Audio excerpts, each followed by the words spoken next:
வணக்கம். புது புது அர்த்தங்கள் நிகழ்ச்சிக்கு வரவேற்கிறோம். இன்றைய நிகழ்ச்சியில் பத்திரிகையாளர் ஐயநாதன் அவர்களும் சமூக ஆர்வலர் பானு கோம்ஸ் அவர்களும் பங்கேற்கிறாங்க. வணக்கம்.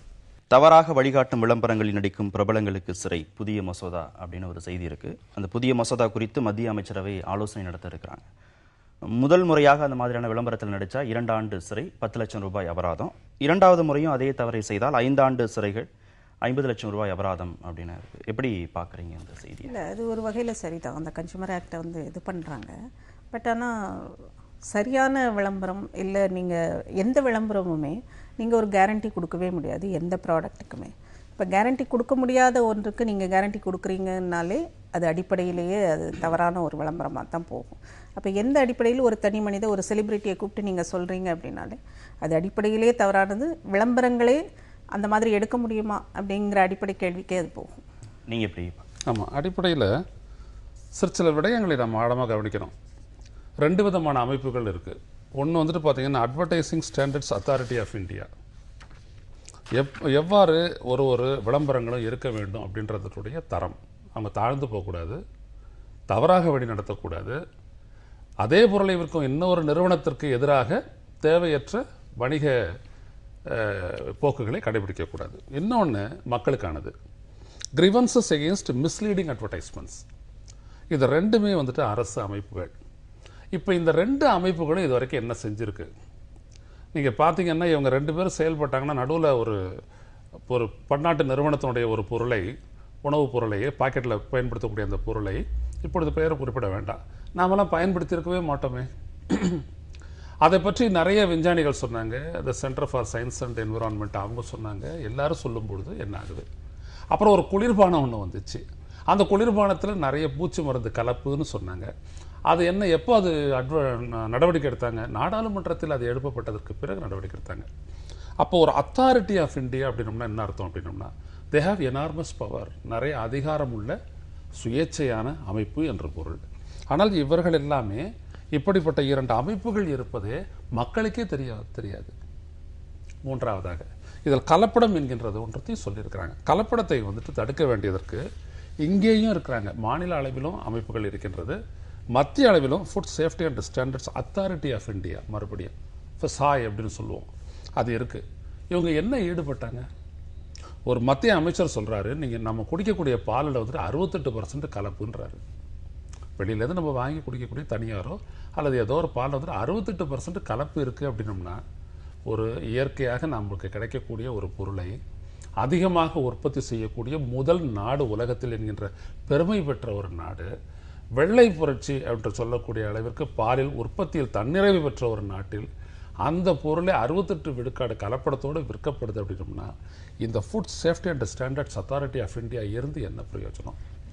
இந்த கேள்விகள் எல்லாம் எழுப்பப்பட வேண்டிய நாடாளுமன்ற உறுப்பினர்களுக்கு இப்படிப்பட்ட அமைப்புகள் இருக்கிறதா எனக்கு தெரியுமான்றது தெரியல. 2வது விஷயம், மாநில அரசுகள் இதை கட்டுப்படுத்தலாமே, அவங்க கிட்ட இருக்கக்கூடிய அதிகாரத்தை பிடிங்கிட்டு நீங்க எதுக்கு இதுல கலப்படத்துக்கும் இந்த விளம்பரத்துக்கும் உள்ள வரீங்க? இது இன்னொரு ஃபெடரல் கொஸ்டின், கூட்டமைப்பு தொடர்பான இன்னொரு பிரச்சனை. ஆக இப்படிப்பட்ட பிரச்சனைகள் இருக்கின்றன. உணவுப் பொருள் சரியில்லை, இந்த உணவுப் பொருள் சரியில்லை, இந்த பானம் சரியில்லை அப்படின்னு சமூக வலைத்தளங்களில் வெளியில் இருக்கக்கூடிய மக்கள் செய்திகளை தொடர்ந்து பரப்புறாங்க. இங்கே போய் நீங்கள் சாப்பிடாதீங்க, இதை நீங்கள் சாப்பிடாதீங்க அப்படின்னு. திரு ஐயநாதன் சொல்கிற மாதிரி சில சமயங்களில் அரசு சார்ந்த அதிகாரிகளோ அமைச்சர்களோ கருத்துக்கள் தெரிவிக்கிறாங்க, இதில் எவ்வளோ கலப்படம் இருக்குது, இவ்வளோ கலப்படம் இருக்குது. அதே பேரலாக விளம்பரமும் தொடர்ந்து ஒளிபரப்பாகிறது. இதை எப்படி புரிஞ்சுக்கிறது? அதுதான், எவ்வளோ தூரம் நீங்கள் அந்த அதிகாரத்தை எக்ஸிக்யூட் பண்ணுறீங்க அப்படின்னா, ஒரு அமைப்புன்னு இருந்தால் அதற்கான எக்ஸிக்யூஷன் அதிகாரம் எவ்வளோ தூரம் இருக்குது, அதால் கட்டுப்படுத்த முடியுமா? இல்லை அது வெறும் வார்னிங் மாத்திரம், இல்லை இதில் இவ்வளோ கலப்படம் இருக்குது, இதில் இவ்வளோ கலப்படம் இருக்குதுன்னு சொல்கிறதோடு அதனுடைய அதிகாரம் நின்று விடுகிறதா அப்படிங்கிறது தான். இங்கே எல்லா அமைப்புகளுக்குமே எந்த அளவுக்கு அதிகாரம் இருக்கிறது, தண்டிக்கும் அதிகாரம் இல்லை கட்டுப்படுத்தும் அதிகாரம் இருந்தால் தான் அது முழுமையாக செயல்பட முடியுங்கிறது தான். 2வது, ஃபுட் ப்ராடக்டோடு இந்த அட்வர்டைஸ்மெண்ட்டு இதை பார்க்க முடியுமா? கம்பிக்கான விளம்பரம் பார்க்குறோம், இதுக்கு நான் கேரண்டி அப்படின்னு சொன்னால் எந்த அளவில் கேரண்டி, எப்படி கேரண்டி கொடுக்குறீங்கிற கேள்வி அடிப்படையில் வருது.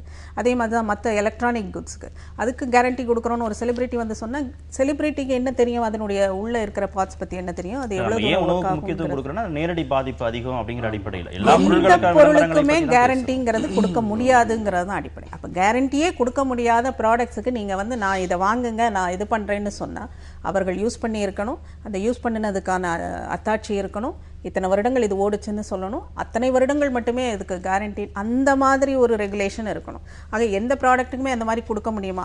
அப்போ அடிப்படையில் விளம்பரங்கள் எப்படி எடுக்கப்பட வேண்டும் அப்படிங்கிறதெல்லாம் தான் எனக்கு கேள்வியாக தெரியும். விற்பனையை தடை செய்யாம விளம்பரங்கள்ல மட்டும் இந்த அளவுக்கு கவனம் செலுத்துறது என்ன நிர்வாக ரீதியா இருக்கக்கூடிய குறைபாடுகள்னு புரிஞ்சுக்கிறதா? ரொம்ப ஆழமானது கார்த்திக். இது நீங்கள் நல்லா பாருங்கள், அமெரிக்காவில் வந்துட்டு ஃபுட் அண்ட் ட்ரக் அட்மினிஸ்ட்ரேஷன் இருக்குது.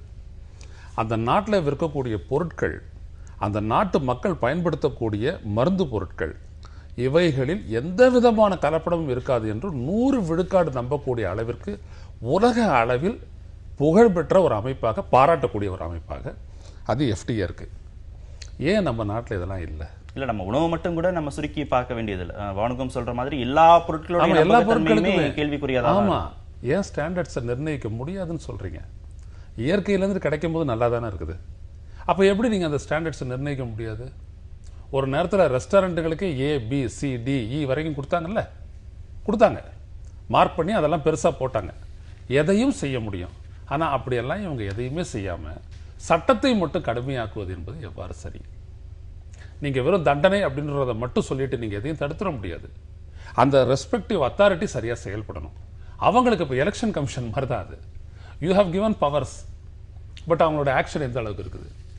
ஸோ அல்டிமேட்லி நீங்கள் கடைசியே இடத்துல இருந்து நீங்கள் பார்த்தீங்க அப்படின்னம்னா, அவங்க வந்துட்டு பார்த்தீங்கன்னா ஒரு செயலற்ற ஒரு நிலையில் இருக்கிற மாதிரி நம்மளுக்கு தெரியுது இல்லை? நம்ம விளங்கிக்கிறோம்ல, காசு கொடுக்கறது தடுக்க முடியாது, எவ்வளவோ விஷயங்களை தடுக்க முடியாது தேர்தல் ஆணையம். ஆனால் அது ஒரு சுதந்திர அமைப்பு, கான்ஸ்டிடியூஷனல் பாடி, அத்தாரிட்டி. அதுதான் இங்கே கொஸ்டின். ரெண்டாவது விஷயம், இப்போ இந்த மாதிரி ஒரு சட்டத்தை நீங்கள் போட்டுட்டீங்க அப்படின்னம்னா, உள்ளூர் பொருட்களை தடை பண்ணி சர்வதேச அளவில் இருக்கக்கூடிய சர்வதேச பன்னாட்டு நிறுவனங்களுடைய பொருட்களை ப்ரமோட் பண்ணுறதுக்கு ஒரு வழி ஏற்படுமா, ஏற்படாதா? அதான் அதில் ஆழமான விஷயம் நான் சொன்னேன். நமது நாட்டில் வரக்கூடிய பொருட்களை நீங்கள் ஏன் அந்த ஸ்டாண்டர்ட்ஸுக்கு உட்படுத்தி ஒரு ஸ்டாம்ப் கொடுக்குற? இப்போ தயாரிக்கப்படக்கூடிய பொருட்களுக்கு ISI கொடுக்குறீங்கல்ல, இந்தியன் ஸ்டாண்டர்ட்ஸ் இன்ஸ்டிடியூஷன் ஒன்று இருக்கு. அதே மாதிரி பெரோ ஆஃப் இந்தியன் ஸ்டாண்டர்ட்ஸ் ஒன்று இருக்கு. இல்லைங்க, இது எப்படி சொல்றீங்க? உள்நாட்டு பொருட்கள் வந்து மங்கி போயிடும், வெளிநாட்டு பொருட்கள் மட்டும் பூம் ஆகும்னு எந்த அடிப்படையில் சொல்றீங்க? செலக்டிவா நீங்க கண்ட்ரோல் பண்ணலாம்ல. ஒரு சட்டம் ஒன்று இருக்குது அப்படின்னம்னா நீங்க செலக்டிவா கண்ட்ரோல் பண்ணலாம். உள்நாட்டில் இருக்கக்கூடிய பொருட்களில் வந்துட்டு நீங்க இதில் ஒரு கலப்படம் இருக்குதுன்னு சொல்லிட்டு ஒரு சர்டிஃபை பண்ணிட்டீங்க அப்படின்னம்னா, 4 இடங்கள்ல சாம்பிள் சர்டிஃபை பண்ணிட்டீங்க அப்படின்னம்னா, இமீடியட்டா அந்த பொருளை முடக்கலாம்ல. ஒரு உதாரணத்துக்கு சொல்றேன், ஒரு குழந்தைகளுக்கெல்லாம் கொடுக்கக்கூடிய ஒரு பொருளை வந்துட்டு 4 சாம்பிள் எடுத்துட்டு நீங்க வந்துட்டு ஒரு இது ஒன்று கொடுத்துடலாம். சின்னதாக ஒரு எரர் இருந்ததுன்னா கூட அதை பெருசாக்கி நீங்கள் பண்ணிடலாம். பண்ணிட்டு அந்த பொருளுக்கு இணையான அயல்நாட்டிலேருந்து வரக்கூடிய ஒரு பொருளை இங்கே ப்ரொமோட் பண்ணலாம். மேக் இன் இந்தியான்னு சொல்லிட்டு அப்படிலாம் செய்வாங்களா என்ன? அதை விட அவர் FDA பற்றி குறிப்பிட்டார். FDA அவ்வளவு ஸ்டாண்டர்டாக இருக்கான்னா இல்லை. அங்கேயே மான்சான்டோ எவ்வளவு தூரம் இன்ஃப்ளூயன்ஸ் பண்ணுது, எவ்வளோ தூரம் அது இப்போ உலகளாவிய அந்த மார்க்கெட்டில் வந்து மான்சான்டோவோட இன்ஃப்ளூயன்ஸ் எவ்வளோ இருக்குது. எப்படியெல்லாம் அதை தடுத்து நிறுத்தவே முடியலை. யூஎஸ்ல எல்லாம் பார்த்திங்கன்னா எல்லா பக்கமும் இந்த பிரச்சனை இருக்கிறது. அது ஒரு உணவுப் பொருள்னா அது விளைகிற இதுலேருந்து சாயில நாம் எவ்வளோ தூரம் ஸ்பாயில் பண்ணி வச்சுருக்கிறோங்கிறதுல அந்த ஆரம்பித்த அந்த ஸ்டாண்டர்டுங்கிறது வந்து ஒவ்வொரு நிலையிலும் அது குறைஞ்சிக்கிட்டே தான் வருது. அப்போ ஸ்டாண்டர்டை எப்படியெல்லாம் சஸ்டெயின் பண்ணணும் அப்படிங்கிறதுக்கு நாம் விளையிற நிலத்திலிருந்து பாதுகாக்க ஆரம்பிக்கணும். இது ஒரு பெரிய சர்க்கிள். ஆனால் அட்வர்டைஸ்மெண்ட்டுன்னு நாம் எடுத்துக்கிட்டோம் அப்படின்னா உணவுப் பொருள் மட்டுமல்ல, விளம்பரம் செய்யாத மற்ற பொருட்களுக்கும் என்ன மாதிரி ஸ்டாண்டர்ட் நாம் வச்சுருக்கோம். இங்கே 2, 3, 4, 5 அடுக்குகளில் ஸ்டாண்டர்ட் இருக்குது. ஒரு காய் வாங்க போனாலே வெளிநாடுகளில் பார்த்திங்கன்னா அதுக்கான ஒரு எக்ஸ்பைரி டேட், ஷெல்ஃப் லைஃப்னு வச்சுருவாங்க. அதுக்கப்புறம் அது வந்து ஃப்ரீயாக கொடுக்கறது, இல்லை ஷெல்ஃப் லைஃப் குறையிறதுக்கு ஒரு நாள் முன்னால் பாதி விலை. நம்ம நாட்டில் அப்படி பார்க்கணும், அழுகிற வரை நாம் இந்த மாதிரியெல்லாம் கொண்டுட்டு வருகிற போது உள்நாட்டு தயாரிப்புங்கிறதே ஒன்றும் இல்லாமல் போயிடும். அதை வந்து நீங்கள் வந்து ப்ரொமோட் பண்ண முடியாது. எல்லாமே வந்து ஒரு ஃபார்முலாக்குள்ளே வந்துடும் அப்படின்னு அவர் சொல்கிறார். இப்போ நம்ம மேகி நூடுல்ஸ் பார்த்தோம், உள்நாட்டு தயாரிப்பா? அது எங்கேயோ சொன்னாங்க, அது தடுத்து நிறுத்தப்பட்டது, ஆனால் திரும்ப வந்துடுது. அதே மாதிரி உள்நாட்டு தயாரிப்புகள் தான். ஆனால் உள்நாட்டு தயாரிப்பு வெளிநாட்டு தயாரிப்புங்கிறது இல்லை. ஸ்டாண்டர்ட்ங்கிறத நாம் எவ்வளோ தூரம் ரிஜிடாக கீப் பண்ண போகிறோம், அது ஒரு கரப்ட் கண்ட்ரியில் எவ்வளோ தூரம் பாசிபிள்ங்கிறது தான் அடிப்படை கேள்வியாக இருக்குது. சொன்னது அவங்க சொன்னது நான் அண்டர்லைன் பண்ணோம். இன்னைய கரப்ட் கண்ட்ரி சொல்லுங்க ஐயா. இன்றைய இதுல என்ன சொல்றாங்கன்னா, பிரபலங்களுக்கு மட்டும் தண்டனை அப்படின்னு சொல்றாங்க. இப்ப பிரபலங்கள் அந்த விளம்பரத்தோட நம்பகத்தன்மையை தேர்ந்தெடுத்து நடிக்கணும் அப்படின்னு சொல்றாங்களா, தகவலை சொல்லணும்னு சொல்றாங்களா, மற்றவர்களுக்கு இந்த தண்டனை கிடையாதா, அவங்களுக்கு மட்டும்தான் சமூக பொறுப்புணர்வு தேவையா? இந்த பிரபலங்களுக்கு வார்த்தையை இவங்க எந்த அடிப்படையில் பயன்படுத்தியிருக்காங்கன்னு புரிஞ்சுக்க ரொம்ப ரொம்ப தவறானது. பிரபலங்கள் என்ன, அதே நாலேஜபிள், அவங்க ஒரு சினிமாவில் நடிக்கிறதுக்கே கூட வந்துட்டு கதை ரைட் அப்படின்னு சொல்லிட்டு அவங்க போகிறாங்க, காசுக்காக அவங்க இருக்கிறாங்க, நடிக்கிறாங்க, போகிறாங்க. அவங்கள எப்படி இதுக்கு பொறுப்பாக்க முடியுன்றதான் என்னுடைய கேள்வியே. எப்படி பொறுப்பாக்க முடியும்? பொறுப்பாக்கலாங்கிறது தான் என்னுடைய இது. இல்லை, செலிபிரிட்டியை எதுக்கு நீங்கள் ஒரு விளம்பரத்துக்கு கூட்டு வரீங்க? அவங்க சொன்னால் ஒரு 100 பேர் வாங்குவாங்க, இல்லை 1000 பேர் வாங்குவாங்கன்னா அந்த பொறுப்பு கூடுதலாக செலிபிரிட்டிக்கு இருக்குது. கதை என்ன வேணாலும் கேட்டு என்ன வேணாலும் நடிச்சுட்டு போகலாம். ஆனால் நீங்கள் பொதுமக்களுக்கு ஒரு ப்ராடக்டை நீங்கள் தயாரிக்காத ஒரு பொருளுக்கு, நீங்கள் என்னென்னே தெரியாத ஒரு பொருளுக்கு நீங்கள் பொறுப்பெடுத்து நீங்கள் இதை வாங்குங்கன்னு சொல்கிறீங்கன்னா அந்த இடத்துல தனி மனித பொறுப்பு இருக்குது. அது செலிபிரிட்டிங்கும் போது கூடுதல் பொறுப்பு இருக்குது. அது எப்படி பொறுப்பாக்க இல்லாமல் இருக்க முடியும்? திரைப்படத்தையும் விளம்பரத்தையும் கொஞ்சம் நம்ம வேறு விதமாக நுணுக்கமாக பிரிக்கலாம். நீங்க திரைப்படம் அப்படிங்கிறது போது தேர்வுக்கு அடிப்படையிலானது. எனக்கு பிடிச்சிருந்தா, உங்களுக்கு பிடிச்சிருந்தா நீங்க போய் பார்க்கலாம். அந்த அடிப்படையில் அதை நம்ம முடிவு செய்ய முடியும். ஆனா விளம்பரத்தை நீங்க அப்படி முடிவு செய்ய முடியாது. நாம வேண்டுமோ விரும்புறோமோ விரும்பலையோ அது நம்மளுடைய தொலைக்காட்சி பெட்டிகள் வழியாக வந்துருது. அப்படிங்கும்போது அந்த கூடுதல் பொறுப்பு இருக்கு அப்படின்னு சொல்றது சரியா தானே இருக்கு. நீங்க அந்த சர்டிபிகேஷன் எல்லாம் எடுத்து வந்துட்டு காட்டுங்கன்னு சொல்றாரு கமலஹாசன். சொல்றாரு, உங்களோட நான் அட்வர்டைஸ்மெண்ட்ல நடிக்கிறேங்க, இந்த சர்டிபிகேஷன் எல்லாம் எடுத்து வந்து காட்டுங்க அப்படின்றாரு. இல்ல ஒரு கார்த்திக் சொல்றாரு, இல்ல இன்னொரு நடிகர் சொல்றாரு, அட்வர்டைஸ்மெண்ட் எடுக்க முடியுமா? நீங்க செய்ய வேண்டியது என்ன? Certification. That is very important. இப்போ எஃப்டிஏ பத்தி சொல்லும் போது அவங்க மன்சாண்டோ பத்தி சொல்றாங்க. அந்த பொருள், அந்த அப்படிப்பட்ட உற்பத்தி செய்யப்பட்ட பொருளுக்கு அவன் சொல்றான், this is GM, genetically modified food. இதை எடுத்துக்கிறதுனால எடுத்துக்க, நிராகரிக்கிறதுனால நிராகரி அப்படின்றான். அது ஃபிளைட்ல பயணம் பண்ணும்போது கூட we are not serving GMO foodsன்றான். அப்ப அந்த மாதிரியான ஒரு சுதந்திரம் என்னுடைய நாட்டில் எனக்கு வழங்கப்படுகிறதா? இல்ல. இந்த பிரபலங்கள் நம்ம நடிகர்கள் கூட வச்சுக்க வேண்டியது இல்ல. விளையாட்டுத்துறை நிபுணர்கள் எல்லோருமே அதுல யாரை வேணாலும் சொல்லுங்க. அவங்க சமூகத்துல அடித்தட்டு மக்கள் வரைக்கும் அவங்க போய் சேர்ந்திருக்காங்க. அவங்க சொன்னா கூடுதல் வலு இருக்கும் அந்த வார்த்தைக்கு. அந்த சமூக பொறுப்புணர்வு அவங்களுக்கு தேவை அப்படின்னு தானே புரிஞ்சுக்க வேண்டியதா? நிச்சயமா அவங்களுடைய சமூக பொறுப்புணர்வுக்கு ஏன் நீங்க இடம் கொடுக்குறீங்க? நீங்க முதல்ல உங்களுடைய ஸ்டாண்டர்ட்ஸை நீங்க சரி பண்ணீங்கன்னு நான் கேட்கிறேன். ஒரு ஸ்டவ் ஒன்று ஆரம்பத்தில் கொண்டாந்தாங்க, நூத்தன் ஸ்டவ்னு ஒன்று கொண்டாந்தாங்க. அவனுடைய அடிப்படை என்ன? எல்லாரும் ஏன் வாங்கி பயன்படுத்தணும்? That is ISI mark. அப்ப அது வெடிக்காது. ISI மார்க் பண்ணி இருக்கிறாங்க அப்படின்னா என்ன அர்த்தம்? பியூரோ ஆஃப் இந்தியன் ஸ்டாண்டர்ட்ஸ் அப்படின்றது இன்னும் ஒரு உயர்நிலை. இந்தியாவிற்காக நாம் நிர்ணயித்துள்ள ஒரு தரம். அதை நம்ம மேம்படுத்தலாம். அப்படியாப்பட்ட ஒரு விடயம். இன்னைக்கு நம்ம டியூப் இருக்கு இல்லைங்களா, அந்த எரிவாயு டியூப், நம்ம சமையல் எரிவாயு பயன்படுத்துறோமே, அதுல நீங்க பாத்தீங்கன்னா அதுல ஒரு ஸ்டாண்டர்ட் முத்திரை இருக்கும். அப்போ உங்களால எல்லாத்தையும் நடைமுறைப்படுத்த முடியும். அதை நடைமுறைப்படுத்துங்க. நீங்க எந்த இடத்துல வந்துட்டு கையை வைக்கிறீங்க பாருங்க, அந்த இடம் சரியில்லை. இந்த அணுகுமுறையை நான் சொல்றேன். எல்லோருக்கும் ஒரு பொறுப்புணர்வு இருக்கின்றது நான் நிராகரிக்கவில்லை. ஆனால் அடிப்படையில் செய்ய வேண்டியதை செய்துவிட்டு இதை பற்றி பேச வேண்டும் என்கின்றேன். பிரபலங்களுடைய சமூக பொறுப்புணர்வை நம்ம கேள்விக்கு உள்ளாக்க வேண்டியதில்லை, அதை விமர்சனப்படுத்த வேண்டியதும் இல்லை. ஒரு பொருள் தயாரிச்சு மார்க்கெட்டுக்கு வெளியே வருவதற்கு முன்னாடி அரசு சார்ந்து நிறைய ப்ரொசீஜரை அவங்க ஃபாலோ பண்ண வேண்டியதா இருக்கு.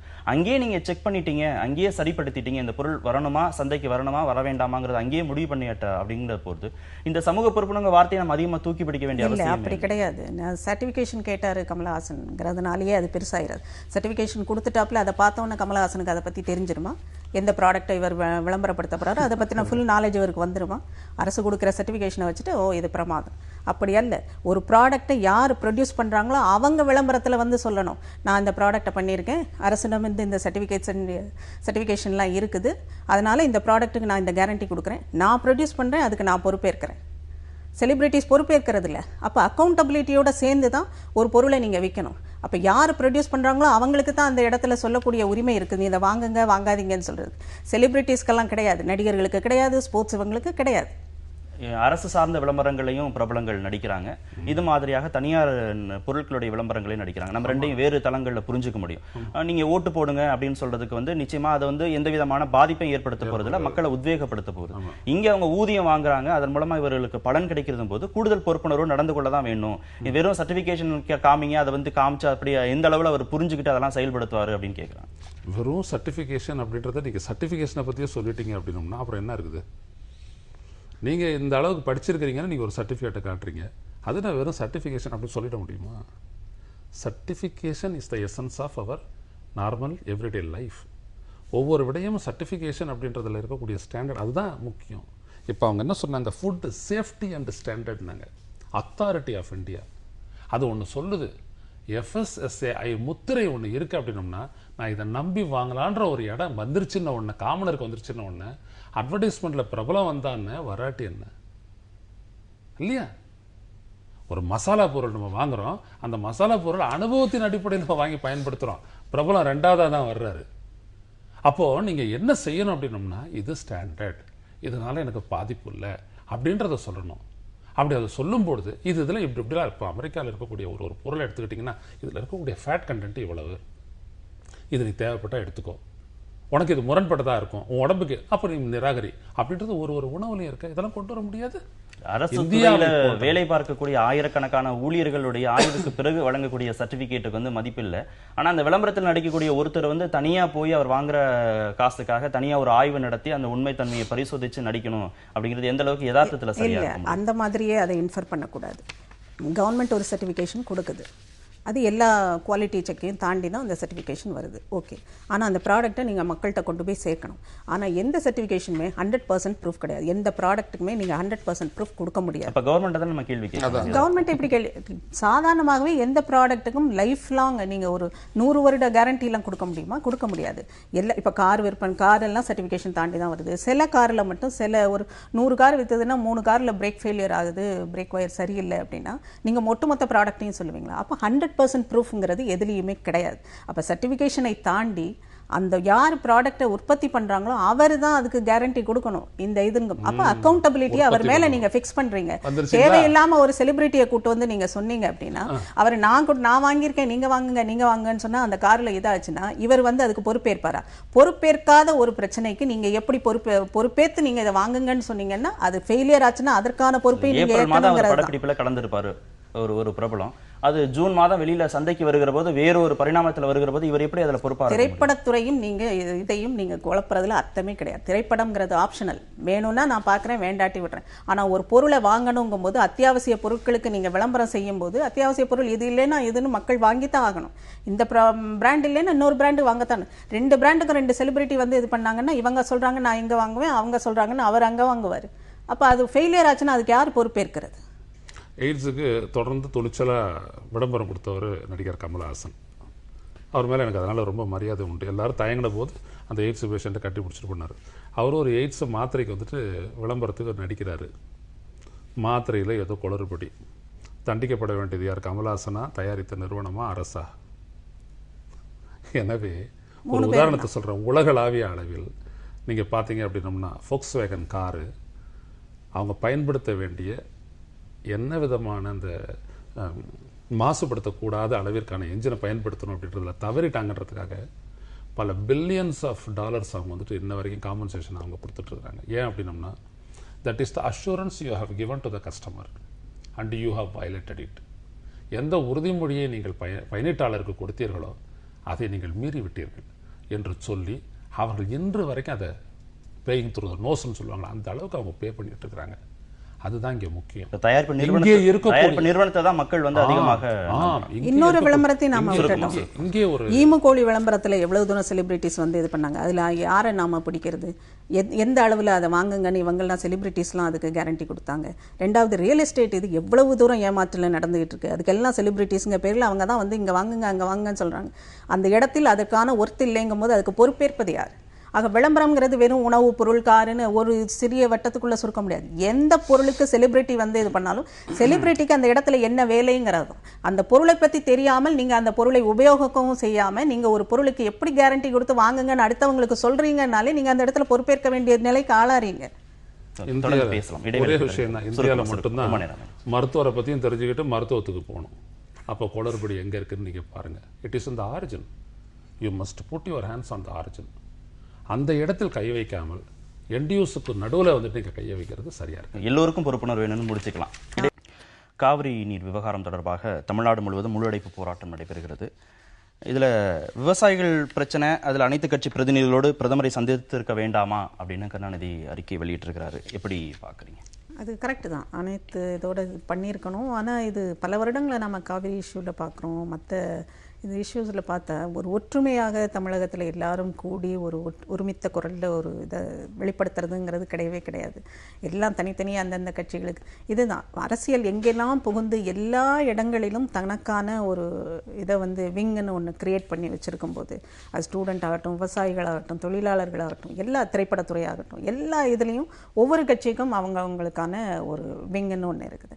ஆக இப்போ விவசாயிகள் பிரச்சனை அடிப்படையான நீராதார பிரச்சனைங்கும்போது காவிரி டெல்டா பகுதியிலுமே ஒரு விவசாய சங்கம் போராட்டத்துக்கு கூப்பிடுது. அதில் சில பேர் கலந்துக்கிறாங்க, பல பேர் கலந்துக்கிடலை. விவசாயிகளே ஒற்றுமையாக கூடலைங்கும் போது அரசியல் கட்சிகள் ஒற்றுமையாக கூடலைங்கிறது இல்லை. ஆனால் விவசாயிகள் ஒற்றுமையாக கூடாததுக்கு காரணமே அரசியல் கட்சிகள் தான்.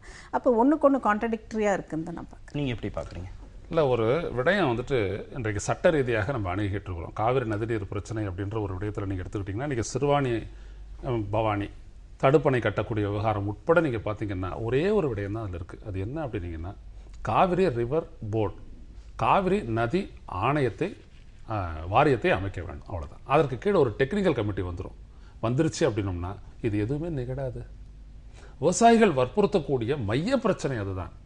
இதில் மத்திய அரசுக்கு இந்த விடயம் நல்லா தெரியும். அதனால தான் மத்திய அரசை நாம் தொடர்ந்து வலியுறுத்துகிறோம். காவிரி நதி வாரியம் அமையுங்கள், அதன் கீழ் அந்த தொழில்நுட்ப குழு அமையுங்கள். அதுக்கப்புறம் எதுவுமே இல்லை. அது எல்லாத்தையுமே பார்த்துக்க போது, ஏன்னா எல்லா ஸ்டேட்டினுடைய ரெப்ரஸன்டேட்டிவ் அதில் இருக்க போகிறாங்க. அது டெக்னிக்கலாக நிபுணத்துவம் வாய்ந்தவர்களால் நடத்தப்பட போகுது. இப்போ எவ்வளோ பிரச்சனை பெரியார் அணையை பற்றி சொன்னாங்க. யார் கடைசி சொல்றது? Central water commission. அவங்க நேராக வராங்க, சரி நீங்கள் உயர்த்துங்க, பேபி அணையினுடைய நீர்மழை, அது பேபி அணையை கொஞ்சம் பலப்படுத்துங்க அப்படின்னு சொல்லிட்டு தேக்கலாம், 142 அடி வரைக்கும் தேக்கலாம் அப்படின்னு சொல்லிட்டு மறுபடியும் போயிட்டாங்க. ஏதாவது வந்துச்சா? அப்போ சட்ட ரீதியாக ஒரு நிகழ்வை நாம கொண்டு சென்றுட்டு இருக்கும் போது இவர் கலைஞர் வந்துட்டு அவருக்கே உரித்தான எதிர்கட்சி பண்ணி சொல்றாரு. இது இப்படியே மாறி இருந்ததுன்னா கூட இதே ஜெயலலிதா சொல்லுவாங்க, அது வேற விஷயம். இதை நம்ம கன்சிடர் பண்ண வேணாம். யதார்த்த நிலை என்பது இன்னைக்கு சட்டப்பூர்வமாக தீர்க்கப்பட வேண்டிய ஒரு நிலை. அதையும் தாண்டி செய்யணும்னா மத்திய அரசு செய்யணும். மத்திய அரசு இதை ஏன் செய்ய தடுக்கின்றது என்றுதான் எல்லா கட்சியும் பண்ணணுமே ஒழிய இதற்கு ஒரு அனைத்து கட்சி கூட்டம் கூட்ட வேண்டும் என்கின்ற அவசியம் இல்லை. மத்திய அரசு அதனுடைய பொறுப்பிலிருந்து விலகி போனதுனாலதான் இவ்வளவு பிரச்சனைகள் அப்படிங்கறத எப்படி பார்க்கிறது? அதுவும் ஒரு காரணம். ரெண்டாவது, சட்ட வழியாக நடந்துட்டு இருக்கும்போது அது தீர்வை கொடுக்குங்கிறது காவிரி இஷ்யூவில் நம்ம பார்க்குறோம். சுப்ரீம் கோர்ட் சொன்ன தீர்ப்பை எவ்வளவு தூரம் எக்ஸிக்யூட் பண்ணுச்சு கர்நாடகா. அப்போ பண்ணலைங்கும் போது நீதிமன்ற தீர்ப்பை பண்ண வைக்கிறதும் மத்திய அரசோட பொறுப்பு இல்லையா? எவ்வளவு தூரம் பண்ண வைக்க முடிகிறதுங்கிறது தான் யதார்த்தத்தில் எவ்வளவு தூரம் பண்ண வைக்க முடிகிறது. அப்போ மத்திய அரசு தவறுச்சா, மாநில அரசுகள் தவறுகிறதா? சுப்ரீம் கோர்ட் தீர்ப்பை செயல்படுத்தாத மாநில அரசுக்கு என்ன மாதிரியான பெனல்ட்டி? எதுவுமே இல்லை. பெனல்ட்டி இல்லாத ஒரு விஷயத்தை நீங்கள் ஒரு அப்சர்வேஷனாக தான் பார்க்கலாம். அப்போ சுப்ரீம் கோர்ட்டினுடைய தீர்ப்புகள் வெறும் அப்சர்வேஷனா இல்லை தீர்ப்புகளா? தீர்ப்புகள் ஃபாலோ பண்ணப்படலை, ஒபே பண்ணப்படலைன்னா அதற்கான தண்டனைகள் என்ன? எதுவுமே கிடையாது. அப்போ எந்த இடத்துலையுமே ஒரு செக் இல்லைங்கும் போது இந்த மாதிரி அன்ரூலியாக தான் போகும். மத்திய அரசு பண்ணணும், ஓகே, ஆனால் பண்ண முடியுமா அப்படின்னு கேட்குறேன். ஏன் பண்ண முடியாது? அரசு தரல எப்படி வெளியிட்டீங்க? காவிரி நடுவர் மன்றத்தினுடைய தீர்ப்பு என்பது எமது தீர்ப்பிற்கு இணையாக இந்தியாவுடைய உச்சநீதிமன்றம் சொன்னதுக்கு பிறகுதானே நீங்க அதை பண்ணீங்க 2013. அப்போ ஒன்னத்தை நீங்க அரசுதலை வெளியிட்ட உடனே அதை நடைமுறைப்படுத்த வேண்டிய பொறுப்பு மத்திய அரசுக்கு வந்துருச்சு இல்லவா? எப்படி நடைமுறைப்படுத்துவீங்க? அதுக்கு தான் ஒரு ஸ்ட்ரக்சர். அந்த ஸ்ட்ரக்சர் தான் காவிரி ரிவர் போர்டு. அதுக்கு கீழே அந்த டெக்னிக்கல் கமிட்டி. அது இருக்கிற தண்ணியை எப்படி கொடுக்கணும் அப்படின்னா அந்த தீர்ப்பின் அடிப்படையில் பகிர்ந்து கொடுக்க போகுது. அப்போ அதை செயல்படுத்தக்கூடிய அதை நீங்க செய்யலை அப்படின்னம்னா அது டெரிலிக்ஷன் ஆஃப் ரெஸ்பான்சிபிலிட்டி தானே, பொறுப்பை விட்டு தருதல் தானே. அப்ப மத்திய அரசை நோக்கி நீள வேண்டிய கை இங்கே உள்ளூர் அரசியலுக்கு பயன்படுத்தப்படுகின்றதால இது அவலம். தொடர்ந்து நடிகை ரம்யாவின் பாகிஸ்தான் குறித்த கருத்துக்கு கர்நாடக முதலமைச்சர் சித்தராமையா ஆதரவு அப்படின்னு ஒரு செய்தி இருக்கு.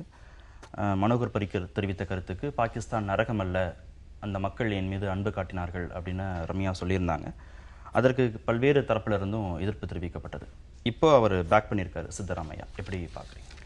அதுதான் அது அபத்தமான ஒரு பேச்சுன்னா ரம்யா பேசுனது தான். எம்பிஸ்ன்னு வரும்போது வெறும் நடிகையாக இருந்து நீங்கள் என்ன உளறிட்டு போனாலும் அது பிரச்சனை இல்லை. ஆனால் எம்பின்னு இருக்கும்போது நீங்கள் சொல்கிற வார்த்தையினுடைய பொருள் எப்படி இருக்கும்? அதாவது நான் பாகிஸ்தானுக்கு போனப்போ மக்கள் என்ன நல்லா ரிசீவ் பண்ணாங்க, ஓகே, அதனாலேயே ஒருத்தருக்கு நீங்கள் அவங்க நல்லவங்கன்னு சொல்ல முடியுமா அப்படிங்கிற கேள்வி எங்கேருந்து வருது அப்படின்னா அது உங்களுடைய பர்சனல் ஒப்பீனியன். நான் போனப்போ என்ன நல்லா ரிசீவ் பண்ணாங்க. ஆனால் ஒரு நாடு, இந்தியாங்கிற நாட்டிற்குள், இந்திய நாட்டின் பிரச்சனைக்குள், எல்லை பகுதியில் பாகிஸ்தானுடைய ரோல் என்னவாக இருக்கிறது, பாகிஸ்தான் எவ்வளவு தூரம் நமக்கு தொல்லை கொடுக்கிறது, அப்போ அந்த அடிப்படையிலிருந்து பாகிஸ்தான் மக்கள் நல்லவர்கள் அப்படின்னு சொல்கிறது என்ன விளைவை கொடுக்கும்? இந்தியாவின் பார்வையில் இந்தியா பாகிஸ்தானால் சந்திக்கும் பிரச்சனைகளின் அடிப்படையில் பார்க்கும்போது நல்லவங்களா இல்லையாங்கிற சர்டிஃபிகேட் ஒரு எம்பி கொடுக்கும்போது என்ன விளைவை கொடுக்குங்கிறத யோசிச்சு தான் பேசணும். அதையும் சேர்த்து தான் பார்த்துருக்கணும். நான் போனேன், எனக்கு தனிப்பட்ட முறையில் நல்லா இது பண்ணாங்கங்கிறது ஒரு எம்பி பேசக்கூடிய பேச்சா தெரியல. ஒரு நடிகையாக பேசியிருந்தா பரவாயில்ல, ஒரு நாடாளுமன்ற உறுப்பினருங்கிற ஒரு பொறுப்புமிக்க பதவியில் இருந்து பேசக்கூடிய பேச்சு அப்படிங்கிறது கூடுதல் வீரியம் சார்ந்ததாக இருக்கு அப்படிங்கிறத புரிஞ்சுக்கலாமா? எதிர்ப்பிலிருந்து ஒரு கருத்தை பார்ப்பதா, ஒருவருடைய அனுபவத்தை அவர் சொல்கின்றார், அவ்வளவுதான். அதற்கு பெரிய ஒரு மதிப்பு அல்லது முக்கியத்துவம் கொடுக்க வேண்டிய அவசியம் இல்லை. எம்பி பேசும்போது இவங்க முன்னாடி எம்பி, காங்கிரஸ்ல யார் வேணாலும் எம்பி ஆகலாம். எந்த நடிகை எந்த நடிகர் ரொம்ப பிஜேபியில் அந்த மாதிரி ஆகலாம். இவங்களாம் தான் அந்த நாட்டினுடைய பிரதிநிதிகளாக போகிறாங்க. இவங்க நடிகையாக இருக்கும்போது தகுதி பெற்றவங்க, எம்பியாக இருக்கும்போது எப்படி எம்பியாக இருக்கிறதுக்கு மட்டும் என்ன தகுதியை பெற்றாங்க இவங்க? ஒன்றும் இல்லை. அவங்க போனாங்க, அவங்களுடைய அனுபவத்தை சொல்கிறாங்க. இவர் நரகம் அப்படின்னாரு. காஷ்மீரில் இருக்கக்கூடிய இந்தியர்கள்கிட்ட கேட்டால் தெரியும் எது நரகன்றது. அவங்களும் சொல்லுவாங்கல்ல. பல்லட்டு குண்டை போட்டு கிட்டத்தட்ட 1500 பேரை வந்துட்டு படுகாயப்படுத்தி கண் பார்வை இழக்க செய்து அது என்ன சொல்லுவோம் நம்மளே? ஒரு மனிதாபிமானத்தோடு கேட்குறேன் நான். அப்போ இதெல்லாம் வந்துட்டு ஒரு சாதாரண விடயம். ஒரு கருத்துக்கு ஒரு எதிர்கருத்து வைக்கிறதுனாலே ஒரு கருத்து முக்கியத்துவம் பெற்றது ஆகிவிடாது. ஐஎஸ்ஐ தான் இந்தியாவிற்கு எதிரான பயங்கரவாத தாக்குதல்களுக்கெல்லாம் முழு பொறுப்பு. அந்த நாட்டு இராணுவம் நம்மளுக்கு எதிராக இன்னும் வேலை செஞ்சுட்டு தான் இருக்குது. சரி, அந்த நாட்டோட பேச்சுவார்த்தை நடத்த போது நாங்கள் வந்துட்டு இதெல்லாம் பற்றி பேசுவோம் அப்படின்னு சொன்னீங்க. எத்தனை முறை பேசியிருக்கிறீங்க? என்ன ரிசல்ட்டை பெற்றிருக்கிறீங்க? இல்லையே. நீங்கள் எத்தனையோ முறை கான்ஃபிடன்ஸ் பில்டிங் மெஷர்ஸ் அப்படின்னு சிபிஎம்னு சொல்லிட்டு நீங்கள் போனீங்க. அந்த நாட்டு அரசு உங்களுக்கு கை கொடுக்குது. அப்போ நீங்கள் என்ன நம்புறீங்க? அந்த நாட்டு அரசு சரியாக இருக்குது, அந்த நாட்டில் இருக்கக்கூடிய பாதுகாப்பு அமைப்புகள் நமக்கு எதிராக இருக்குது அப்படின்னு பிரித்து புரிஞ்சுக்கிட்டு இருக்கிறீங்கல்ல நீங்கள். ஒட்டுமொத்த பாகிஸ்தானை நரகம்னு சொல்கிறது அப்படி எப்படி ஏற்றுக்க முடியும்? ஒட்டுமொத்த பாகிஸ்தானம் நரகமாக இருந்துச்சு அப்படின்னம்னா இங்கேருந்து எப்படி கிரிக்கெட் அணி போயிட்டாங்கலாம் வந்துட்டு டெஸ்ட் கிரிக்கெட்லாம் விளையாடிட்டு வந்துச்சு? அது கிடையாது. நாம் ஒன்று பார்க்கணும். இதுதான் அந்த பொலிட்டிக்கல் சுச்சுவேஷன் அப்படின்றத நம்ம தனியாக பிரித்து பார்க்கறதுக்கான காரணம். எதையும் வைத்து ஒரு நாட்டை அந்த மாதிரி நம்ம பிராண்ட் பண்ண முடியாது. இன்னைக்கு இருக்கக்கூடிய சூழலை நீங்கள் பார்த்தீங்க அப்படின்னா காரணிகளுக்கு நீங்கள் நேராக சென்று அதற்கு தீர்வு காண பார்க்கணும், இல்லை அந்த பிரச்சனையை அட்ரஸ் பண்ண பார்க்கணும். இந்த மாதிரி வார்த்தைகளுக்கு எந்த பொருளுமே இல்லை. இதில் என்ன பொருள்? இந்தியானா பாகிஸ்தான் இந்தியாவுக்கு ஒரு எதிரி நாடு அப்படியெல்லாம் பிச்சுக்கிட்டு நம்ம எதாவது செய்ய முடியுமா? அப்போ மோஸ்ட் ப்ரிஃபர்டு நேஷன்ற ஒரு ஸ்டேட்டஸ் ஏன் கொடுத்துருக்குறீங்க? வெங்காயம் வேணும்னா ஏன் பாகிஸ்தான் எதிரி இம்போர்ட் பண்ணுறீங்க? ஹட்டாரி பார்டரை ஏன் இன்னைக்கு கூட திறந்து வச்சிருக்கீங்க? அது நரகமாச்சே. நரகத்தோட என்ன உங்களுக்கு கேட்டு தொடர்பு? ஏன் அந்த இவர் பஸ் விட்டாரு? எனவே அப்படி பேசக்கூடாது. அவங்க அவங்களுடைய அனுபவத்தை சொல்றாங்கன்னு அதை விட்டுடுங்க. அட்ரஸ் பண்ணுங்க இஷ்யூவை. பிரச்சனை ஒன்று இருக்கிறது, அந்த பிரச்சனையை நீங்க இஷ்யூ பண்ணணும். அதை விட்டுட்டு இந்த ஃப்ரிஞ்சஸ்ல இருந்து கருத்து சொல்லிட்டு இருக்கிறது அது பரிகரா இருந்தாலும் ரம்யா இருந்தாலும் ஏற்கத்தக்கதல்ல. ஜின்னா பத்தி அத்வானி கமெண்ட் பண்றாரு. நவாஸ் ஷெரீஃபோட குடும்ப விழாவில் வந்து நரேந்திர மோடி கலந்துக்கிறாரு. அப்போ நரேந்திர மோடியும் அத்வானியும் செஞ்சா சரி, ரம்யா செஞ்சா தப்பா அப்படின்னு சித்தராமையா கேட்கிறார். இல்லை, அந்த மாதிரியே இல்லை. இப்போ இவர் சொல்லும்போது வெங்காயம் ஏன் இறக்குமதி பண்ணுறீங்கன்னு, ட்ரேட் ரிலேஷன் எந்த கண்ட்ரியும் பைலேட்ரல் இதில் வந்து ட்ரேட் ரிலேஷனை எந்த கண்ட்ரியும் டக்குன்னு ஸ்டாப் பண்ணவே மாட்டாங்க. அன்லெஸ் அதர்வைஸ் அங்கே வார் இருந்தால், வார் டிக்ளேர் ஆகி 2 கண்ட்ரிக்கு இடையில் வார் நடக்குதுங்கும் போது தான் ட்ரேட் ரிலேஷன் கட் ஆகும். அதுவரை ட்ரேட் ரிலேஷன் தொடர்ந்துக்கிட்டே இருக்கும். அதே மாதிரி விளையாட்டுத்துறை மூலமாக அந்த ரிலேஷன் வந்து கீப் பண்ணிட்டே இருப்பாங்க. என்னதான் ரோக் கண்ட்ரியாக இருந்தாலும், எந்த கண்ட்ரியாக இருந்தாலும், நரகமான கண்ட்ரியாக இருந்தாலும் அந்த ரிலேஷன்ஸ் தொடர்ந்துக்கிட்டே இருக்கும். ஏன்னா ஏதோ ஒரு பிளாட்ஃபார்ம் உங்களுக்கு பைலேட்ரல் பேச்சுவார்த்தைக்கான பிளாட்ஃபார்ம் ஏதோ ஒரு வகையில் திறந்து வைக்கணுங்கும்போது அந்த இடத்துல வணிக உறவும் விளையாட்டு மூலமாக அந்த உறவுகளும் தான் அதை வந்து திறந்து வச்சுக்கிட்டே இருக்கும். அதனால் அதை வந்து காரணம் காட்டி அது நரகம் அல்லன்னு சொல்ல முடியாது. பாகிஸ்தான் நரகம் அப்படின்னு சொல்கிறது அங்கே உள்ள மக்களை குறிக்கிறது இல்லை. பாகிஸ்தான் அரசோடு நீங்கள் பேச்சுவார்த்தை நடத்துகிறீங்களே, அப்போ பாகிஸ்தான் அரசும் அங்கே உள்ள இராணுவமும் தனித்தனின்னு வேறு வழி கிடையாது. இந்தியாவிற்கு அங்கே உள்ள அரசோட பேச்சுவார்த்தை நடத்த வேண்டிய கட்டாயம். ஆனால் தொடர்ந்து சுதந்திர இந்தியா எத்தனை வருடங்களாக தொடர்ந்து பேச்சுவார்த்தை நடத்திட்டு இருக்கு. என்ன டெவலப்மெண்ட்டு இல்லை என்ன இம்ப்ரூவ்மெண்ட்டை நம்ம பார்த்துருக்கணும். அப்போ இம்ப்ரூவ்மெண்ட் இல்லைங்கிறது தெரியும். அங்கே உள்ள சிச்சுவேஷன், பாகிஸ்தானோட சிச்சுவேஷன், அங்கே தேர்ந்தெடுக்கப்பட்ட அரசு முழு அதிகாரம் படைத்ததில்லை. அங்கே உள்ள இராணுவம் தான் முழு அதிகாரம். இராணுவம் தான் அங்கே உள்ள அரசின் மீது ஆதிக்கம் செலுத்துகிறது. அது என்ன நினைக்குதோ இராணுவம் நினைப்பது தான் அங்கே நடக்குதுன்னு தெரியும். தெரிஞ்சு தான் பேச்சுவார்த்தைக்கு போக வேண்டிய ஒரு கட்டாயம் இந்தியாவுக்கு. ஏன்னா நம்மளுடைய நெய்பர் கண்ட்ரி, அதனோட ரிலேஷனை இது பண்ணணும். எந்த பிரச்சனை வந்தாலும் அதோட பேசி தீர்க்க வேண்டிய ஒரு கட்டாயம் இருக்குது. அதனால் தொடர்ந்து பேச்சுவார்த்தைக்கான ஒரு பிளாட்ஃபார்மும் ஓப்பன் ஆகிடுச்சுக்கிட்டே அதை பற்றி அதனுடைய செயல்பாடை குறை சொல்வதும் இங்கே நடக்கத்தான் செய்யும். அப்போ நீங்கள் அந்த இடத்துல வந்து ஒரு எம்பியாக இருந்தவர் இந்த மாதிரி சொல்கிறாருங்கும்போது அது எதிர்வினைகளை கொண்டு வருகிறது. ஆனால் எதிர்கருத்து சொல்லவே கூடாதுங்கிறதுல எனக்கு உடன்பாடு இல்லை. நீங்கள் சொல்லலாம், ஆனால் ஒரு தவறான கருத்தை சொல்லும்போது அதற்கான விமர்சனத்தை ஏற்க வேண்டிய பொறுப்புலையும் நீங்கள் இருக்கிறீங்க. எல்லை தாண்டிய பயங்கரவாதம் தொடங்கி எத்தனையோ பிரச்சனைகள்ல பாகிஸ்தான் ஈடுபடுது. அப்ப போய் இவங்க வந்து புகழ்ந்து பேசுறாங்களே அப்படின்னு ஒரு ஆதங்கத்துல ஒரு கோபத்தை வெளிப்படுத்தினதை நம்ம தவறா எடுத்துக்க முடியுமா? அதாவது நீங்கள் பார்த்தீங்கன்னா பாகிஸ்தான்லேருந்து வரக்கூடிய பல்வேறுபட்ட இசை பாடகர்கள் இவங்கெல்லாம் கூட போயிட்டு வந்துட்டு இங்கே வராங்க, வந்து பேசிட்டு அந்த நாட்டுக்கு போகிறாங்க, கொல்லப்படுறாங்களா அவங்க? அங்கே ஒரு செக்டேரியன் வயலன்ஸ் ஒன்று இருக்குது. அந்த நாட்டில் முஸ்லீம்களில் பொதுவாக அந்த ஷியா பிரிவை சேர்ந்தவர்கள் இவங்களெல்லாம் இருக்கக்கூடிய அந்த இது குழந்தைகள் எல்லாம் ஒரு இதில் ஸ்கூலில் குண்டு வச்சு செத்தாங்க. அதெல்லாம் நீங்கள் எடுத்துக்கிட்டீங்க அப்படின்னோம்னா அந்த இடத்துல இருந்துட்டு நரகம்னு சொல்லலாம். ஆனால் அந்த இடத்துல இருந்தால் பரிக்கர் சொன்னார், எல்லை தாண்டிய பயங்கரவாதத்தை நீங்கள் தடுக்க வேண்டும் என்றால் பாகிஸ்தானோட எப்படி நீங்கள் மோஸ்ட் ப்ரிஃபர்டு நேஷன் ஸ்டேட்டஸை கொடுத்தீங்கன்னு நான் கேட்குறேன். அதான் நான் கேட்குறேன். நீங்கள் என்ன அழுத்தம் கொடுக்கணும்ல, பொலிட்டிக்கல் ப்ரெஷர் கொடுக்கணும்ல, எக்கனாமிக் ப்ரெஷர் கொடுக்கணும்ல, கொடுத்துருக்கிறீங்களா? சர்வதேச ஃபோரம்ல நீங்க எடுத்துட்டு போய் பேசிருக்கிறீங்களா? இல்லையே. நாங்க எங்களுக்குள்ள அட்ரஸ் பண்ணிக்கிறோம்ன்றீங்க. ஏதாவது முன்னேற்றம் கண்டீங்களான்னு நான் கேட்கிறேன். அதை விட்டுட்டு இந்த மாதிரி சில எபித்தட்ஸ் வார்த்தைகள் எல்லாம் வந்துட்டு எந்த விதமான பிரயோஜனமும் அவ்வளவு பிரச்சனைகள் பண்றாங்க. நிர்வாக ரீதியாக ஒரு அதை சால்வ் பண்றதுக்கு இதெல்லாம் செய்ய வேண்டியதா இருக்கு. அதை தாண்டி ஏன் புகழ்ந்து பேசணும் அப்படின்னு தானே கேக்குறாங்க. இல்ல அதெல்லாம் ஒரு அதான் சொல்ற ஒரு தனி மனித கருத்து. இதோ இப்ப அத்வானி போட்டு சொல்லிட்டு வந்தோம் இல்லையா, ஜின்னா ஒரு தேசபக்தர் தான் அப்படின்னாரு. டிப்ளமேட்டிக்கா ஒரு ரிலேஷன்ஷிப்பை டெவலப் பண்றதுக்கும் புகழ்ந்து பேசுறதுக்கும் வேறுபாடு இல்லையா? நரகம் இல்லைன்றாங்க. மக்கள் வாடுற இடம் எப்படி நரகம் இருக்கும், நம்ம வெங்காயம் விளைவிக்கிற இடம் எப்படி நரகமா இருக்கும்? இங்க இருக்கிற சிந்து, இங்க இருக்கிற பஞ்சாப், அங்க இருக்கிற பஞ்சாப், அவ்வளவுதான். ரெண்டு இடத்துலயும் பஞ்சாப் தான் இருக்குது இல்லையா? அங்கேயும் பஞ்சாபியர்கள் தான், இங்கேயும் பஞ்சாபியர்கள் தான். அவங்க பாகிஸ்தான் அடையாளத்தில் இருக்கிறாங்க, இந்தியான்ற பாஸ்போர்ட்டோட இங்க இருக்கிறாங்க, அவ்வளவுதான். அங்க எது பிரச்சனை என்பதை நீங்கள் தொட வேணும். ஜவா உத்தாவா அப்படின்னு சொல்லக்கூடிய ஒரு அமைப்பு அங்க இயங்கிக்கிட்டு இருக்குது. எப்படி இயங்குது அப்படின்றத நீங்க பிரஷர் பண்ணீங்களா? இந்த நாட்டுக்கு எதிராக இத்தனை பயங்கரவாத தாக்குதல்களை நடத்திய அந்த ஹஃபீஸ் சையத் அங்க எப்படி நீங்க வச்சிருக்கிறீங்கன்னு நீங்க பண்ணீங்களா? நாங்க அந்த ஒரு தாக்குதல் நடத்துவோம் அப்படின்னு சொன்னீங்களா? அந்த ஒரு தாக்குதலை நடத்துனீங்களா? இந்த நாட்டின் மீது இத்தனை தாக்குதல் நடந்த போதும் கூட ஒரு சட்ட ரீதியான அல்லது ஒரு ராணுவ ரீதியான நடவடிக்கை நீங்கள் எடுக்கவில்லையே? ஏன் எடுக்காம வெறும் வார்த்தைகளை மட்டும் சொல்லிட்டு பேசிட்டு இருக்கிறீங்களா? என்ன அர்த்தம்? பாரதிய ஜனதாவிடமிருந்து தேசபக்தியை கத்துக்க வேண்டிய அவசியம் இல்லை அப்படின்னு சித்தராமையா சொல்றார். பாரதிய ஜனதா ஆட்சி பொறுப்புக்கு வந்த பிறகுதான் இந்த மாதிரியான தேசபக்தி, தேசப்பற்று அப்படிங்கிற அந்த வார்த்தைகள்லாம் அதிகமா பயன்படுத்தப்படுகிறதா? அதாவது இவங்க சொல்கிறாங்க, அதனால் அந்த தேசபக்தி இதெல்லாம் வருது. ஆனால் அவங்கக்கிட்டேருந்து கற்றுக்க வேண்டாம் அப்படின்னா ஓகே, கற்றுக்க வேண்டாம், உங்களுக்கு ஆல்ரெடி இருக்குது. நீங்கள் எந்த 53 வருடங்களுக்கு மேலே ஆண்ட கட்சி காங்கிரஸ் எந்த அளவுக்கு காஷ்மீர் பிரச்சனையை தீர்த்திருக்கிறது? பாகிஸ்தானோட பேச்சுவார்த்தை நடத்தி எவ்வளோ தூரம் அதை ஃப்ரெண்ட்லியாக மாற்றிருக்கிறாங்க? சைனாவோட எவ்வளோ தூரம் நம்மளுடைய ரிலேஷன் இருக்குது? ஸ்ரீலங்காவோட என்ன ரிலேஷன்ஸ் இருந்தது? எல்லாத்தையும் எவ்வளோ ஃப்ரெண்ட்லியாக வச்சுருந்தாங்க, இல்லை எவ்வளோ தூரம் ஆக்கப்பூர்வமானதாக அதை இம்ப்ரூவ் பண்ணாங்க? 53 வருட ஆட்சிங்கிறது சும்மா பெருமைக்கும் நேரு பாரம்பரியம்னு பேசுறதுக்கும் இல்லை. அந்த ஆட்சியின் விளைவாக நம்மளுடைய பிரச்சனைகள் எந்த அளவுக்கு தீர்க்கப்பட்டிருக்கிறது, எத்தனை % தீர்க்கப்பட்டிருக்கணும்?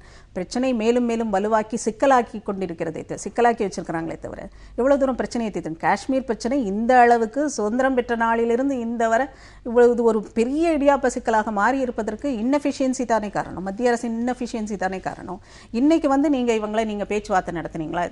நான் இவங்களை ரொம்ப ரொம்ப ஒரு பேபி ஸ்டெப்ஸ்ல இருக்கிற ஒருவங்களா தான் பாக்குறேன். வாஜ்பாய் கவர்மெண்ட்டுக்கு பிறகு வந்திருக்கிற பேசக்கூடாதா, இல்ல பாகிஸ்தான் பத்தி பேசுறதே தேசபக்தி இல்ல தேச விரோதம்னு புரிஞ்சுக்கிறதா? எப்படி என்ன இதுல அவங்க சொல்றாங்கன்னு கேக்குறேன். அது அரசியல் ரீதியான பேச்சுன்னு வச்சுக்கோங்க. நீங்கள் உங்களுக்கு தேசபக்தி இல்லைன்னு சொல்கிறது அரசியல் ரீதியாக ப்ரொவோக் பண்ணுறது, இவர் பதில் சொல்கிறதும் அரசியல் ரீதியான ப்ரொவோகேஷன் தான், அதற்கான பதில் தான். நான் எங்களுக்கெல்லாம் உங்கள்கிட்ட இருந்து கற்றுக்க வேண்டிய அவசியம் இல்லை அப்படின்னு சொல்கிறது. ஆனால் அந்த பொருளற்ற அந்த விவாதங்களை தாண்டி இவங்க பிரச்சனைக்கு எந்த அளவுக்கு தீர்வு கண்டாங்கங்கும் போது 53 வருட ஆட்சி யார் நடத்தினாங்களோ அவங்க கிட்டே இருந்து தான் கேள்வி ஆரம்பிக்கும். அதுக்கப்புறம் தான் பாரதிய ஜனதாட்டையும் வரணும். இப்போ காஷ்மீர் பிரச்சனையை பாரதிய ஜனதா எப்படி ஹேண்டில் பண்ணுதுங்கிறதுலையும் எனக்கு பல விமர்சனங்கள் இருக்குது. ஆனால் காஷ்மீர் பிரச்சனையை தீர்க்க வேணும்னா இவங்க எல்லாரும் 2 நேஷனல் பார்ட்டி ப்ளஸ் கம்யூனிஸ்ட் சேர்ந்து தானே. ஆனால் அந்த இடத்துல அரசுன்னு ஒன்று எடுக்கும்போது அதற்கு நேர் எதிராக இருக்கிற இன்னொரு கட்சி அதற்கு எவ்வளோ குழப்பம் விளைவிக்க முடியுமோ அவ்வளோ குழப்பம் விளைவிக்கிறது. இந்த மாதிரி அன்ரீசனபிளாக பொறுப்பில்லாமல் ஏதாவது கமெண்ட் சொல்கிறது, இது எல்லாமே சேர்ந்து தான் அந்த பிரச்சனையை தீர விடாமல் பண்ணிட்டு இருக்கு. ஒரு பிரச்சனை தீரணும், நம்மளுடைய தலையாய பிரச்சனை. நமக்கு எவ்வளவு தீவிரவாத தாக்குதல்கள், பயங்கரவாத தாக்குதல்கள் நாம் ஆட்பட்டிருக்கோம். அந்த மாதிரி பிரச்சனைகளுக்கு குரல் கொடுக்காம இதெல்லாம் பாகிஸ்தான்லேருந்து தானே வருது. மும்பை தாக்குதல் இவர் ஈஸியாக கடந்து போகிறார். அப்படி சொல்ல முடியுமா? அங்கே வெங்காயம் வாங்கலையா நீங்கள் இதுன்னு சொல்ல முடியுமா? வெங்காயம் வாங்கிட்டாப்லேயே மும்பை தாக்குதலில் இறந்தவர்கள்ட்ட கேளுங்க, நாங்கள் அங்கேருந்து வெங்காயம் வாங்குறோம், அதனால அது ஃப்ரெண்ட்லி கண்ட்ரி தான் சொல்லுவாங்களா? அவங்க பாதிப்புகள் நமக்கு மிக அதிகம். ட்ரேட் ரிலேஷனை வச்சு ஒரு கண்ட்ரியை நீங்க friendly country, most preferred country, அது எல்லாம் டிப்ளமேட்டிக் கிரவுண்டை மெயின்டைன் பண்றதுக்காக செய்யறது. அதற்காக அது ரோக் கண்ட்ரி இல்லைன்னு ஆகாது. பாகிஸ்தானால் நமக்கு இருக்கிற தலைவலி மிக அதிகம். அதை பொறுப்பில்லாமல் அதை உணராமல் பேசிட்டு அதை தீர்ப்பதற்கு எந்த நடவடிக்கையும் எடுக்கலாமல் இந்த மாதிரி பொறுப்பில்லாமல் பேசிட்டு இருக்கிறதுங்கிறது ரொம்ப அபத்தம். பாகிஸ்தானை ஒரு ரோக்கு கண்ட்ரி அப்படின்னு சொல்லிட்டு இங்கே இருக்கிற பிஜேபி சொல்லலாம், பானு கோம்ஸ் சொல்லலாம். இந்தியாவுடைய நாடாளுமன்றத்தில் இந்திய அரசோ அல்லது இந்தியாவினுடைய அரசு ஒரு பன்னாட்டு ஃபோரம்லேயே சொல்ல முடியுமா? சொல்லி இருக்கா? இத்தனை தாக்குதல்களுக்கு பிறகும் it is an hot bed of டெரரிசம்னு நீங்கள் சொல்கிறீங்க. அவ்வளவுதான் அதிகபட்ச விழிப்பு, அதை தாண்டி இல்லை. நான் கேட்டது என்ன அப்படின்னம்னா, வெங்காயம் வாங்குறதை வச்சுட்டு நான் உடனே மும்பை தாக்குதலை மறக்க சொல்லணும். மும்பை தாக்குதலுக்கு காரணமான ஹஃபீஸ் சையத் அங்கே இருக்கானே, அவனை கொண்டு வர்றதுக்கான சட்ட ரீதியான நடவடிக்கை என்ன எடுத்தீங்க? என்ன ப்ரெஷரை கொடுத்தீங்க? சர்வதேச ஃபோரத்துலையோ இல்லை வித் பாகிஸ்தானோடையோ? இல்லையே. அப்புறம் அந்த மும்பை தாதா தவூத் இப்ராஹிம் அங்கே தான் இருக்கிறாரு. அவர் அங்கே இருக்கிற ஒரு கிரிக்கெட்டருக்கு பொண்ணு கொடுக்குறாரு, கல்யாணம் நடக்குது. ஏன் அந்த இடத்துல ஒரு குண்டு போடக்கூடாதுன்னு அமெரிக்காவை நீங்கள் கேட்டிங்களா? செய்யலையே. இந்த நாடாளுமன்ற தாக்குதல் நடந்துட்ட உடனே 2000 கோடி இப்போ பிஜேபி ஆட்சியில் தான் நடந்தது. ராணுவத்தை நீங்கள் மூவ் பண்ணீங்க. அமெரிக்காவிலேருந்து ஒரு அயலுறவு அமைச்சர் வந்தார், வந்து பேசிட்டு போனவொடனே வித்ட்ரா பண்ணீங்க. பதிலடி கொடுத்துருக்கணும்ல. அதனால வார்த்தை ஜாலத்தால் தேசப்பற்றை வளர்க்காதீர்கள். தேசப்பற்று என்பது அக்கறை, தேசத்தின் மீதான அக்கறை. தேசத்தின் மீதான அக்கறை இருந்தாலும் இந்த மக்கள் மீது உங்களுக்கு அன்பு இருக்கும், கருணை இருக்கும். பெல்லட் குண்டுகளை பயன்படுத்த மாட்டீங்க. தண்டகாரண்யத்தில் போயிட்டு 6 மாசத்து குழந்தையோட கையை வெட்டிட்டு எச்சரிக்கை செய்ய மாட்டீங்க. தேசப்பற்றுன்றது தேசத்தின் மீதான பட்டு இருக்கணும், அதை காட்டுங்க. நீங்க இன்னொரு நாட்டுக்கிட்ட ஒப்பிட்டுக்கிட்டு இதெல்லாம் ஜிங்கோயிசம் இதை தான் சொல்றது வெள்ளை இங்கிலீஷ்காரன். ஜிங்கோயிசம் எது இருந்ததுனாலும் இது ஒரு கவரு. நேராக போயிட்டு இந்த மாதிரி தேசப்பற்றில் போயிட்டு பூந்துக்கிறது. தேசப்பற்று என்னத்துக்கு? தேசப்பற்று உங்க கையில தான் நீங்க உங்க நாடே இருக்குது. இந்தியனே இருந்துட்டு தேசப்பற்று நமக்கு வேணும்னு ஏன் சொல்றீங்க? தேசப்பற்று இருந்ததுனால தான் விடுதலை பெற்றோம். நேஷனலிசம் அப்படின்றதெல்லாம் முடிஞ்சு போன விடயம். இன்னைக்கு நீங்க என்ன செஞ்சிருக்கீங்க? ஒரு பிரச்சனையாவது தீர்த்திருக்கீங்களா? வெறும் பேச்சு. அதுவும் அரசுக்கு வெளியில. இது எப்படி தீர்க்கும்? எல்லை தாண்டிய பயங்கரவாதத்தை எப்படி தீர்க்கும்? சொல்லுங்க. தேசப்பற்று தேசபக்தி அப்படின்னு சொல்லி அண்டை நாடுகளை வந்து நேசிக்கவே கூடாது அப்படிங்கிற ஒரு சூழலை வந்து இந்தியாவில் கட்டமைக்கிறாங்களா? இல்லை, அந்த மாதிரி சொல்ல முடியாது. ஏன்னா பேசிக்கிட்டே தான் இருப்போம். நாம் பேசுகிற பேச்சு யாரோட பேசுகிறோங்கிறது தான். அது ஒரு இந்தியாவுக்கும் பாகிஸ்தானுக்கும் பேச்சுவார்த்தை நடக்கிறது. பல வருடங்களாக தொடர்ந்து பல 10 வருடமாக நடந்துகிட்ருக்கு. ஆனால் யாருடன் பேச்சுவார்த்தை நடத்துகிறோமோ அந்த பாகிஸ்தான் எந்த விதமான பதில் நடவடிக்கையும் இது இல்லாமல் நாம் ஒரு பாதி வழி வந்தோன்னா அவங்க பாதி வழி வரணும். அது செய்யவே செய்யாத ஒரு கண்ட்ரி பாகிஸ்தான். அப்போ என்ன எஃபெக்ட் இருக்கும்? என்ன இம்ப்ரூவ்மெண்ட் இருக்கும்? இருக்காது. ஆனால் தொடர்ந்து பேசிக்கிட்டு தான் இருப்போம். உடனே நீங்கள் ஏன் அமெரிக்காவை குண்டு போட சொல்லலைன்னு கேட்குறது வந்து எனக்கு ஒரு சிரிப்பை வரவழைக்கிறதா தான் இருக்குது. அமெரிக்காவுக்கு நமக்காக போய் குண்டு போடணுங்கிற அவசியமே இல்லை. அமெரிக்கா அந்த மாதிரி செயல்படுகிற கண்ட்ரியே இல்லை. நாமளும் பாகிஸ்தானும் எவ்வளோக்கு எவ்வளோ சண்டை போடுறோமோ அந்த அளவுக்கு இப்போ அமெரிக்கா சந்தோஷமாக இருக்கும். அதுதான் ஃபேக்ட். ஜியோ பாலிட்டிக்ஸ் அப்படித்தான் இயங்குறது. சைனாவுக்கும் அதே தான். நாமளும் பாகிஸ்தானும் ஃப்ரெண்ட்லியா இல்லை சொல்லக்கூடாது. ஆனால் அவங்க சொன்ன நம்ம போர் தொடுக்கிறத நிறுத்திடணும். அது எப்படி?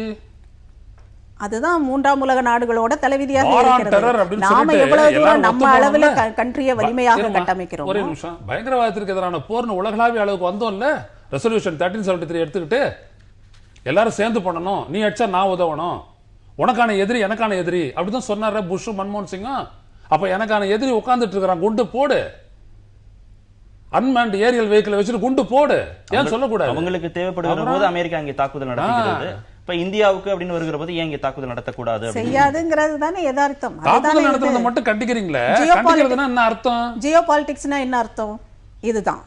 நாம எவ்வளவு தூரம் சண்டை போடுகிறோமோ இந்த பிராந்தியத்தில் 2 கண்ட்ரிகள் ஒண்ணுக்கு ஒத்துமையா இல்லாம சண்டை போடுகிற வரதான் அமெரிக்காவுக்கு இந்த இடத்துல இடம் கிடைக்கும், ரஷ்யாவுக்கு இங்க இடம் கிடைக்கும், சைனாவுக்கு இங்க ஒரு வலிமையான இடம் கிடைக்கும். அப்படிங்கும் போது நமக்காக ஆதரிச்சு வந்து குண்டு போடணும்னு சொல்றதெல்லாம் நடைமுறையில் சாத்தியமே இல்லாத, நீங்க ஒரு பெரிய நோபல் இதுல கொண்டு போய் அமெரிக்காவை உட்கார வைக்கிற ஒரு முயற்சி. அமெரிக்கா அந்த மாதிரி கிடையாது. அமெரிக்கா உலகளாவிய அளவில் ஆயுத விற்பனைக்கும் பயங்கரவாதத்தை வளர்த்தெடுப்பதற்குமான ஒரு கண்ட்ரியாக தான் இருந்துட்டு இருக்கு. அப்போ அதனுடைய செயல்பாட்டின் அடிப்படையில் தான் நாம் அதுக்கு ஒரு பெடஸ்டல் கொடுக்க முடியும். ஏன்னா நம்ம ஒப்பந்தம் போட்டுட்டோம், அதனால நீங்கள் போய் குண்டு போடுங்கன்னு சொல்கிற இடத்துல அமெரிக்கா அதற்கான ஒர்த்தியான ஒரு கண்ட்ரியா இல்லை அது செய்யக்கூடிய நிலையில் இருக்கிறதா? செய்யவே செய்யாது. இந்த புரிதல் நமது அரசுக்கு இருக்குல்ல. நமக்காக அவங்க குண்டு போட மாட்டாங்க, நம்ம குண்டு போடுறதுக்கு வந்துட்டு ஏன் தடுக்கணும்? அப்போ நம்ம அட்டாக் பண்ணுறதுக்காக அவ்வளோ தூரம் எடுத்துகிட்டு போயிட்டு படையை நிறுத்தணுமே இன்டர்நேஷனல் பார்டர்ல. எதுக்கு நிறுத்த சொன்ன உடனே நீங்க நிறுத்துனீங்க? அப்போ இதே பிஜேபி அரசு தானே இருந்துச்சு, ஏன் நிறுத்துனீங்க? அதான் கேட்கிறேன். அமெரிக்கா வந்துட்டு ஆப்கானிஸ்தான் மீது தாக்குதல் நடத்துறதுக்கு இந்த நாட்டினுடைய துறைமுகங்களை பயன்படுத்த அனுமதிச்சிங்க இல்ல? அப்போ எனக்கான தாக்குதலை நீ நடத்தணும்னு சொல்லக்கூடாது. இன்னைக்கு சிரியாலையும் ஈராக்லையும் ஐஎஸ் மேல தாக்குதல் நடத்துறதுக்கு வந்துட்டு அந்த நாடுகள் கேட்டுக்கொண்டதன் பேர்ல அமெரிக்கா செய்யலையா, இல்ல சிரியா கேட்டுக்கொண்டதன் பேர்ல ரஷ்யா செய்யலையா? அதான நட்பு. அதான் செய்ய மாட்டாங்க அப்படின்னு நான் இல்ல, சொல்றேன். அது என்னது நட்பு அது? அடிப்படையில ஏன் போனாங்களா? செய்றீங்க? சிரியா அமெரிக்காவும் ரஷ்யாவும் சிரியால போய் இது பண்றது நட்பு அடிப்படையிலையா ஜியோ பாலிடிக்ஸ் அடிப்படையிலாங்கிறதுக்கு பதில் சொல்லுங்க. அப்ப ஜியோ பாலிடிக்ஸ்ல இந்தியாவை விட உங்களுக்கு ஒரு சந்தை இருக்குதா? நம்ம போர் வரணும்னு பேசாம சமாதானமா இரு தரப்பு பிரச்சனையும் பேசுவோம். நிகழ்ச்சியை நம்ம சமாதானமா முடிச்சிருவோம். நிகழ்ச்சியில் பங்கேற்ற இருவருக்கும் மிக்க நன்றி. நேயர்களே, மற்றொரு நிகழ்ச்சியில் சந்திக்கலாம். நன்றி, வணக்கம்.